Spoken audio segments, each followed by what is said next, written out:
আসসালামু আলাইকুম। আজকে আমরা আমাদের শখের খামার থেকে কিছু দেশি মুরগি বিক্রি করে দিব হাটে নিয়ে।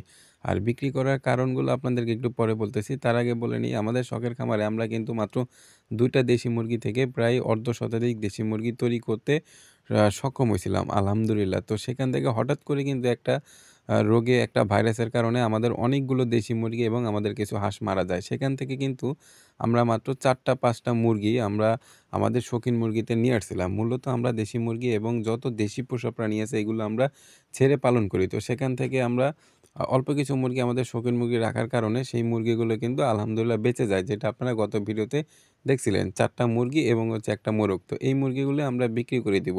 আর এই মুরগিগুলো বিক্রি করে দেওয়ার মেইন কারণ হচ্ছে আমাদের কিন্তু আরো কিছু দেশি মুরগি আছে যেগুলো হচ্ছে ছোট। ওইগুলো আমাদের কিন্তু পুনরায় আবার আটকায় পালন করতে হবে। যে প্রতিবেশীদের অভিযোগের কারণে কিন্তু আমরা আমাদের যে বেইজিং হাঁস ছিল, আমাদের যে চীনা হাঁস ছিল সেই হাঁসগুলো কিন্তু আমরা একটা সময় বাধ্য হয়ে বিক্রি করে দিছি। তো সেই ক্ষেত্রেও সেম আমরা যেহেতু এখন দেশি মুরগি আমরা ছেড়ে পালন করতে পারি না, সেই কারণে কিন্তু আমাদের এখন শৌখিন মুরগির রুমে খুব বেশি একটা জায়গা নাই। তো এইখান থেকে আমরা এই মুরগিগুলো বিক্রি করে দিব যাতে আমরা আমাদের যে ছোট বাচ্চাগুলো আছে, যেই বাচ্চাগুলো আমরা যেন আবার আমাদের শৌখিন মুরগি রাখতে পারি। তো আমি আর আমার ছোট ভাই মুরগিগুলোর কিন্তু পা বেঁধে রওনা হয়ে গেলাম হাটের উদ্দেশ্যে। তো সবচাইতে মজার বিষয় হচ্ছে আমি আমার ছোট ভাইকে জিজ্ঞাসা করলাম যে, "মুরগি পাঁচটা কত টাকা বিক্রি করতে পারবো?" তো ও বলতেছে যে, "ভাই মিনিমাম ২৫০০ থেকে ৳৩,০০০ বিক্রি করতে পারবেন।" তো পরে আমি ভাবলাম, "না, এত টাকা বিক্রি করা যাবে না।"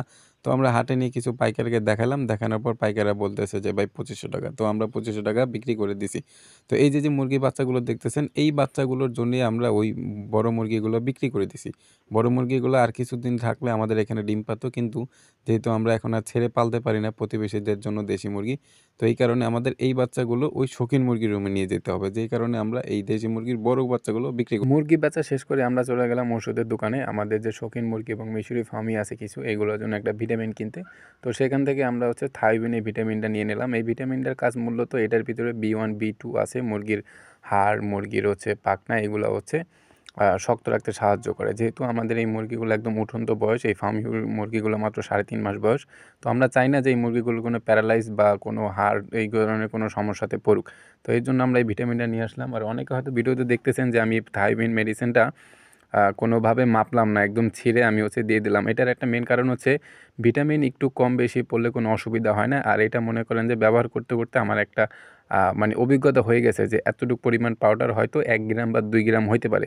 অবশ্যই আমি ভিটামিন ব্যতীত যদি কোনো অ্যান্টিবায়োটিক ব্যবহার করি সেক্ষেত্রে অবশ্যই আমি মেপে ইউজ করি। আপনারা এই ভুলটা কখনো করবেন না। কারণ ভিটামিন একটু এদিক সেদিক হলে কোনো অসুবিধা হয় না।